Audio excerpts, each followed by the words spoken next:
Sorry for doing this with a black screen, but somehow, in some way, my video got ruined in such a way that the start of the video got taken out. So basically, this topic I'm talking about is Degrassi stuff and what was the most ridiculous stuff they did on the show. And so I started to talk about Liberty and being the manager of the floor hockey team and trying to be the coach and teaching her charges like Napoleon. So sit tight. All that. But Liberty didn't like it. Liberty says I could coach and I could make these girls good. The girls' team actually had a challenge from the boys' basketball team to a floor hockey match because of the fact that Jeremiah Motors, Joey's company, wants to sponsor one of the two teams. And so basically, there's a challenge match. And Liberty says we could beat these boys and all that. It's all about girls versus boys. But unfortunately, Liberty uses her style like Napoleon. And basically, Napoleon got exiled on an island, if you will. The girls' team works their butts off, but still is not under Liberty's guidance. Kendra gets hurt, and Liberty says there's no problem, we're not playing. But the girls' team basically quits en masse to Liberty and basically forces Liberty to be manager again. But there was a story, a good story. The boys and girls team were so good to Joey that Joey decides to sponsor both of them. So there was a happy ending, kind of. I don't think it was really questionable. It was like they wanted Liberty to branch out into more than being an A-type. Like a bookworm and all that. Someone said Spinner and Emma being married and realizing they love over a cup of coffee is the worst shark jumpingest moment in TV history. It was so void of logic. And I would have canceled Degrassi. Thankfully, it bounced back eventually. Okay, so season 9, when Degrassi goes Manhattan, that was weird. And how, Spinner and Emma around.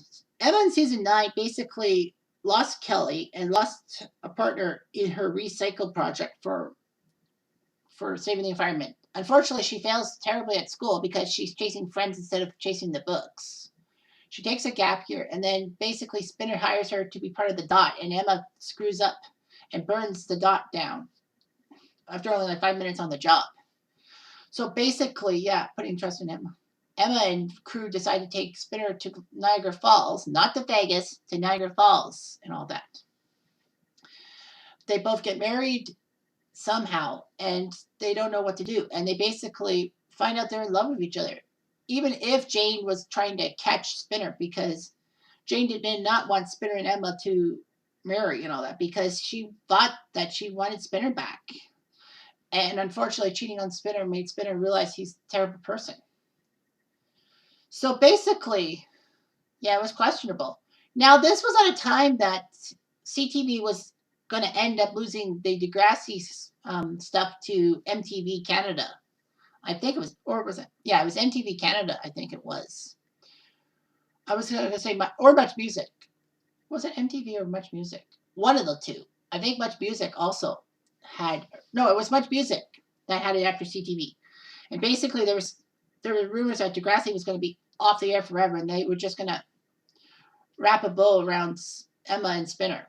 But unfortunately, Degrassi kept going. Much Music had it on, and they did a telenovela format that basically had like 40 episodes a season. Like, they just basically put on 4 episodes a week for 10 weeks.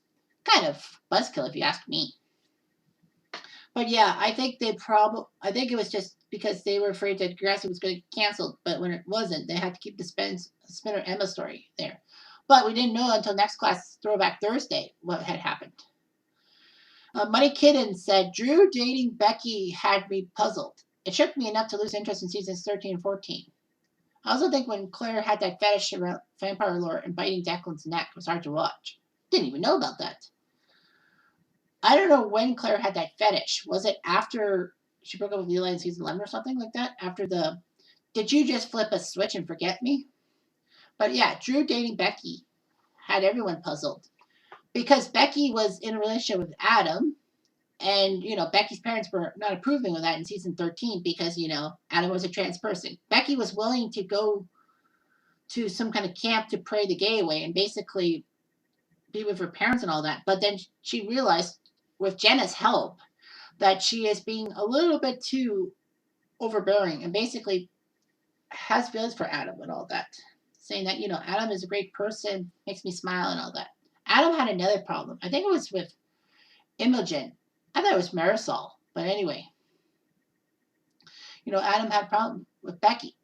Unfortunately, though, Adam dies in a texting and driving crash and all that, and Becky basically gets down on herself and will realize she wanted to be with Adam. Of course, season 13 was when Becky ended up having to testify against her brother in a rape trial, Zoe's rape trial. Although, it was unclear if she really was going to help her family out by saying that Luke could not have done it. But Becky decided to do the right thing. And the fact that Luke told her basically clinched it. Becky knew she had to do everything. And, the parents were being hypocritical as fuck, if you will. So, yeah. And, Becky with Drew, that puzzled me. I mean, why would Drew steal his dead brother's girlfriend? Jeez. And then when Drew impregnates Claire, or thinks he impregnates Claire, then Becky and Drew can't be together, obviously. But Drew still chases after Becky after Claire. It was revealed that Claire got pregnant by Eli and not by him. Drew tried to have Becky at the promposal, but he got laughed at. And worst of all, Drew was not allowed to go to prom because Pill overstepped her boundaries. But thanks to Drew's mom, Drew's helped save prom because of a boat incident. Unfortunately, Drew got in trouble with Pill, who basically said, you got to out some people too. But Drew refused to out Dallas or anybody else and says it was all his idea. So his punishment is that he cannot cross the stage. He'll get his diploma. And she basically tells Drew that, I have to keep things law and order. I think Pill was trying to do such a good job that she would let the school board later keep her position. I know she was a fill-in after Snake's problems, but I think she was just trying to fix Degrassi so much so that the school board will have no choice but to keep her on. But unfortunately, she failed. I mean, it was kind of like Simpson was basically scot-free. Basically, they allowed Simpson to come back in next class. We didn't know about next class. But anyway, with Simpson coming back, Pill was ousted. But it's possibly because when they investigated Simpson, they found out that Simpson had no clue about it. And basically, Pill was just a replacement. But I also think there's another piece of it is that, Drew's mom knew about it, and she's part of the school board. She could have told the trustees what had happened and had a hand in Pill's ouster. So, yeah. All right. Oh, the most questionable thing. People say Degrassi nudes. It's a ridiculous premise.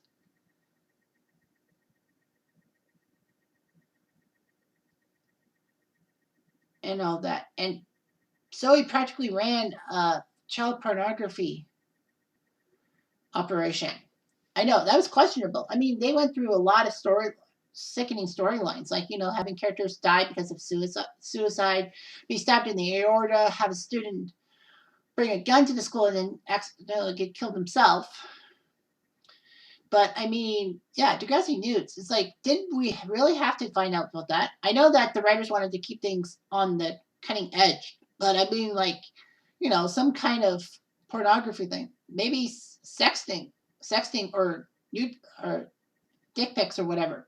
That's understandable. They wanted to make it and try to tell teenagers that it's a definite no-no and all that. They had the right idea, but it was sloppily made and all that.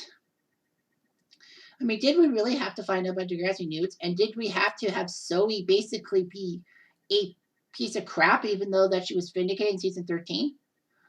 It basically made people think that Zoe never changed her tone. She was victimized by rape in season 13, and then season 14, she does this operation. Nearly goes to jail, but thankfully her lawyer gets her community service. It's well, it had good potential, but the basic part is the payoff was terrible. I mean, what did the girls get? The cheer team just got detentions for the rest of the year. Zoe just got community service. Grace didn't even get in trouble. Grace was the one who basically set up the website in the first place, and she got no punishment. Winston, I know you could say, is basically why he blackmailed the people. But in some circles, blackmailing criminals is actually much better than blackmailing innocent people. Like they weren't innocent. So maybe in Pill's mind, and maybe in the police's mind, that Winston deserves to be praised for bringing this out in the open. All that. Yeah. Everyone even said that Six gang storyline was questionable. It was weird. I mean, like, Sig and Tiny are in a gang just to protect themselves and all that from trouble. And Vince basically was a piece of crap. Vince in season 11 basically had gone through and tried to trample Drew and Bianca. Bianca kills Anson, Vince's associate, and basically Bianca is forced to do Vince's dirty laundry in exchange for not going near Drew or everyone else. But Vince decides to shoot Drew after Drew talked to him and basically said that you can't be near Bianca. And then, he got arrested, but he was out in season 13. It was like, what the fuck? And I guess they didn't really have the charges on him or something like that. How he got out of it, I don't know.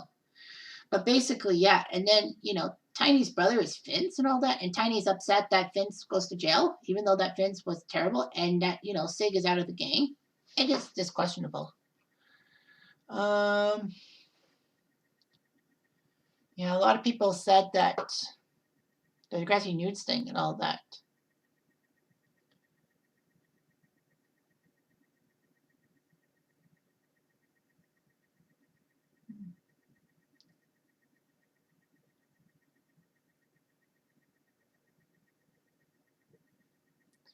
Yeah, so there was a lot of puzzling things. It's basically, someone even said, what about Fiona kissing Declan or Jake and Claire continuing to date when they were step siblings?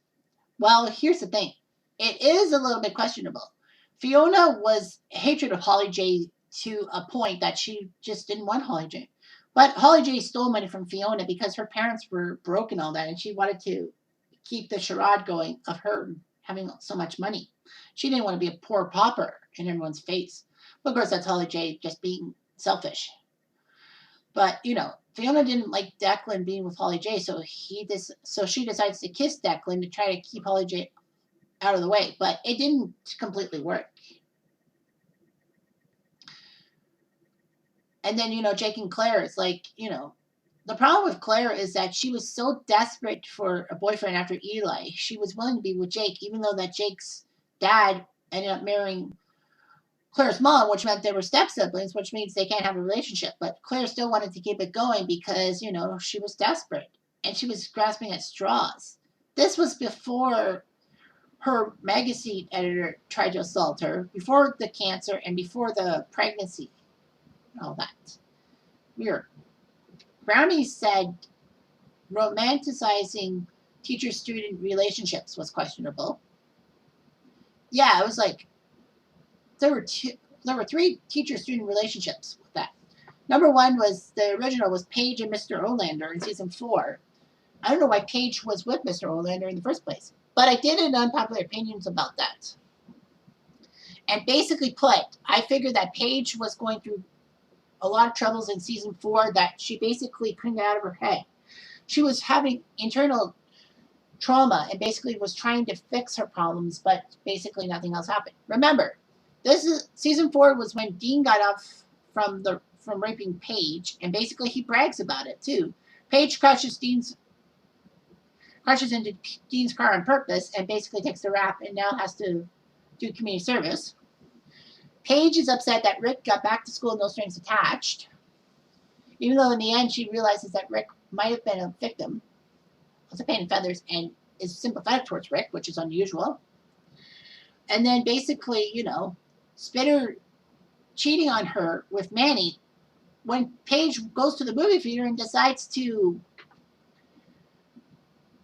get money so that she can pay Spinner.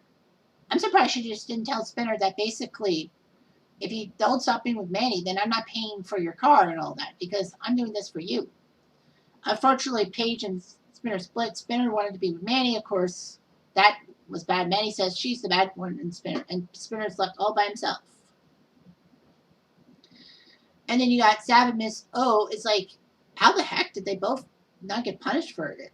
Even Sav. And, what about Tristan and Mr. Yates? Like, Tristan was looking for love in all the right places, and, he failed.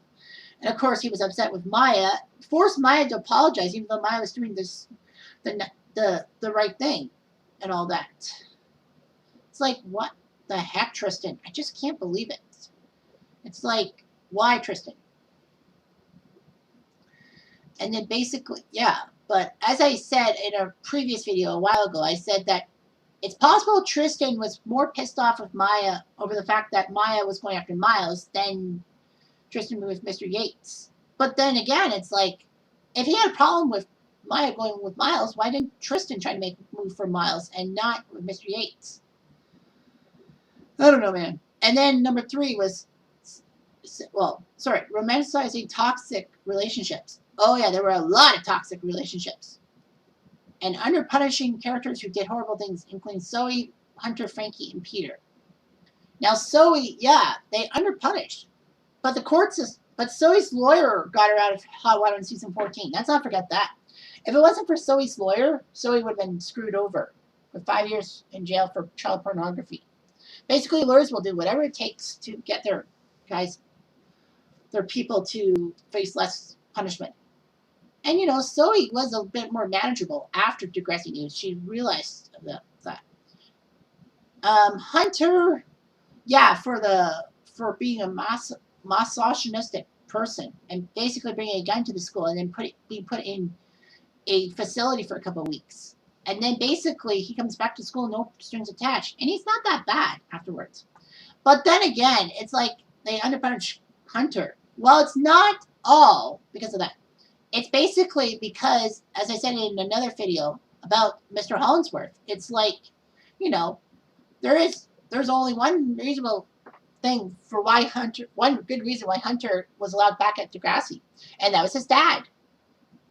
Basically, his dad had money, his dad had the powers that be, and I think he was mayor at that time. Yeah, I think he was mayor when Hunter had those issues. And basically, he either bought Degrassi to allow him back at school, or he basically told Degrassi that if Hunter doesn't come back, they'll be penalized. And I mean, like, the school board, do you think the school board would have complained about that? But basically, he had an influence. Mr. Hollingsworth had too much influence, and basically, Degrassi knelt at him, if you will. Frankie was terrible with the racist poster, but the volleyball team took part in it, and they had no qualms about it until Northern Tech was angry with the gorillas and all that. Like, if they found something wrong, they should have just washed their hands clean and all that. Like, the volleyball team was just as guilty, and basically they decided to throw Frankie under the bus to alleviate their own guilt and all that. But Frankie comes back on the volleyball team only because they need to beat Northern Tech, and Frankie's the only one that can help. I don't think they basically forgave Frankie for the poster. And, Frankie basically took off her rose-colored glasses. I mean, a lot of people said when that black motorist is like, she's being racist. But, I mean, a stranger coming up to you, you got to be a little nervous about that. What if it was a white person? And then there's Peter with the under-punishment things. It's like, holy smokes. Like, how did this guy get away with not a lot of punishment? It's like Peter frames Manny. He wants money from Manny. Manny can't pay, and Peter decides to send the video out to everybody. And then basically it's like, he does this stupid thing. He dates Emma, who basically was attempting to help Manny out by getting Peter back, but he wooed Emma. So he basically stayed with Emma. And then because of his relationship with Emma and fearing that Emma and Sean might, well, Emma and Sean are a thing, but fearing that Emma might go back to Sean, he decides to put drugs in Sean's locker to make Emma stay with him. And basically, he's got Emma because Sean's in jail for a street racing thing, and Peter got off scot free because of his dad's connections. But then, all of a freaking sudden, Peter got what was coming to him. Jay and Manny teamed up to teach Emma that basically Emma was wrong, as usual, and that Emma realized that Peter put a mask in her locker without knowing her combination, which means that he obviously put the stuff in Sean's locker because he's got his mom's combination. And, Peter's mom is Hatzalakos. I swear Hatzalakos had too much motherly instinct. She could have been like far and away the number one principal in Degrassi. It would be undisputed. But because of her motherly love for Peter, it just didn't make sense. Peter got off scot free. Peter didn't get in trouble for giving Adams the freedom to go after Darcy and all that. And friggin', why would Darcy want to be with Peter, even though Peter did that? Well, he didn't know that Adams was a child molester or something like that. But then again, Peter basically said that, my home life sucks and all that. I don't have anybody around it. Peter used his own sob story to get at Darcy. And although he helped Darcy out in Brad Camp with her problems in season 7, I still think he's terrible and all that. He goes after Mia. It's a decent relationship. But, Peter screws up by doing drugs and all that. He wants to be in the fashion model site with Mia and all that. And said that I need to do this to get in your circle. No, you don't. And then someone said the situation with Darcy and Mr. Simpson was questionable. Yeah, Darcy being raped and all that. Darcy doesn't want to tell anyone that she got raped. Obviously, she doesn't tell her parents because her parents have moral standards of her, and she's scared. I would be scared too. But basically, she got raped, and then she basically has an attraction to Simpson because Simpson at least helped her out with everything. Darcy only pins things on Simpson because she didn't want to tell her mother, and her mother would be investigating this. She didn't want her to be less than perfect, but, she failed miserably. Darcy did tell the truth, but the investigation had to happen because they were thinking that maybe Simpson pressured Darcy, even though Darcy came clean. I mean, it all worked out in the end, kind of. Yeah.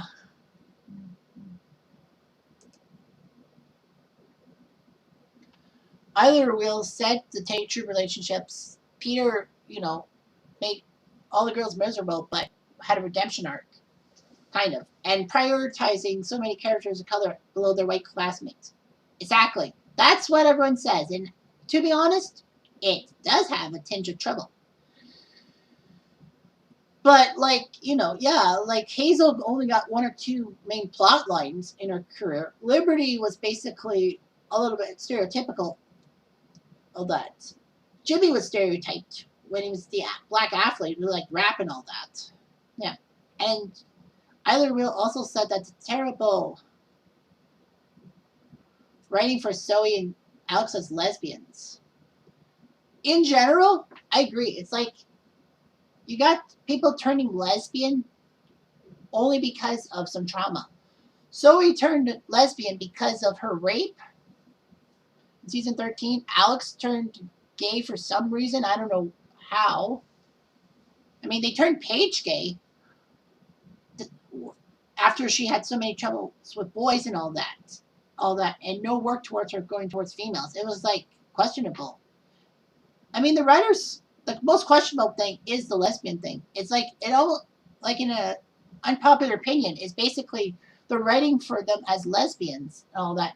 It's do they think that all lesbians basically have trauma with the other sex and then they turn gay and all that? That kind of would tick people off.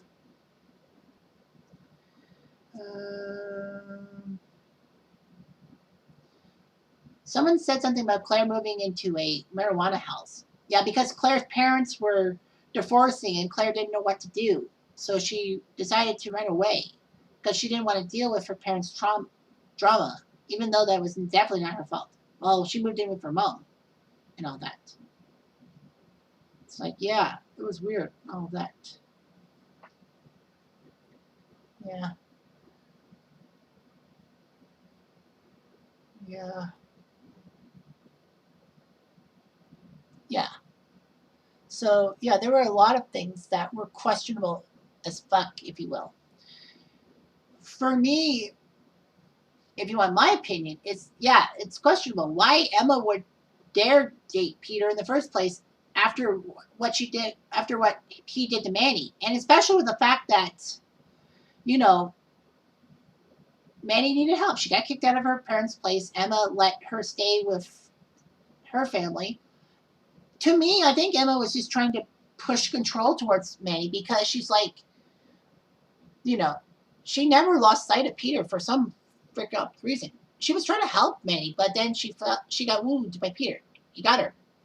But the fact of the matter with Emma is that it's questionable in my mind because it's like, maybe Emma is dating Peter and then basically sticking it to Manny saying that if you say anything about this, then, I'll kick you out. People said that probably that's not how Emma was thinking. But remember, her character kind of got reset after the shooting in season 4. I mean, Emma pre-season 4 would definitely never have let this happen. She would definitely have not even talked to Peter and basically destroyed Peter once and for all. But basically, she was making her point that she wasn't perfect. It just sucked. And, her character basically sucked. But anyway, yeah. So that was hard to believe. A lot of questionable things. Is that, Emma's behaviors. And of course, the most questionable thing is letting Rick back into school in season 4. I thought after season 3, when he left, that was it. Basically, we got the end of it, and Terry's recovering. The most questionable thing in my mind is why didn't CTV or anyone else have those deleted scenes inserted in the finished product? Those 2 deleted scenes, and I still to this day are pissy. The one deleted scene was that after Rick is allowed to come back to school and back Mercy Street, Alex and Marco, who were the student council vice president and president respectively, decides to go with Raj, and Raj basically says that he doesn't have a criminal charge, so he can study in my school. And it's like, to his knowledge. It's like, yeah, it's like, like it or not, he doesn't have a criminal charge. It's like he's basically saying that if the police and the school board had a problem with that, then basically that's the only reason why Rick would be kicked out, would not be allowed to come back to Degrassi. I mean, Rick made the decision, and he knew that he was going to get in trouble. But basically, by Rick being macho and basically keeping things to himself, he was his own worst enemy in a sense. And of course, the questionable thing about the deleted scene after Jimmy and Spinner have a literal fight, they're walking together with Craig off the basketball court. It's like, what the heck? They just had a fight. Wouldn't they both be at the principal's office? Maybe they were told to go to the principal's office, and then Spinner looks at Rick with his painted feathers, makes fun of him. Raj basically throws a book at him, and that's when Simpson decides to go after Raj, and Raj says that making friends is not part of the curriculum. This is not preschool. And basically, that's when Snake gets mad. And then when Raj comes in the meeting room to comfort Emma, it's another blow up and all that. A lot of questionable things is Raj's behavior. Like, I know Dan Woods wanted to leave the show and all that, but couldn't they have given Raj a better send off or another storyline that he's gone all of a sudden? Like, even if he disappeared once in a while, seeing him fall is huge. And a lot of people hate Raj and put him with 100 Degrassi Next Gen characters. They put him at number 91 on Degrassi characters list on Ranker.com, below a cat. Now that's pathetic, don't you think? I mean, I hate Raj sometimes, but I sympathize with him. Not a lot, but anyway. Anyway, thanks for watching this video. I do.